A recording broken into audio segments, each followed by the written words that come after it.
நேற்றைய தினம் அதிமுகவிலிருந்து ஏற்கனவே விலக்கப்பட்ட ஒருவர் திமுக போய் சேர்ந்திருக்கார். அவர் நேற்று பேசுகின்ற பொழுது அதிமுகவில் எனக்கு சரியான மரியாதை கொடுக்கல, வேண்டுமென்றே திட்டமிட்டு நீ வெளியேற்றுவதற்கு நடவடிக்கை எடுத்தாங்க. நாம நடவடிக்கை எடுக்கல.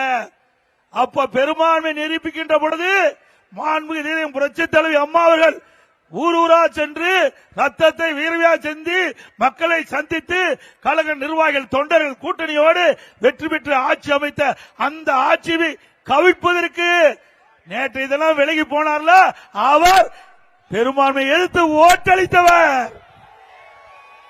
திராவிட முன்னேற்ற கழகத்தோடு சேர்ந்து அண்ணா திமுக அரசை வீழ்த்த நினைத்தவர் அவரா வீழ்ந்து போய்விட்டார். கேடு நினைப்பவன் கெட்டு போவான், உப்பை தின்றவன் தண்ணி குடித்தே ஆக வேண்டும். அதே போல இந்த இயக்கத்திற்கு துரோகம் விளைவித்தார். அதனால அவர் வெளியேறி இருக்கிறார்.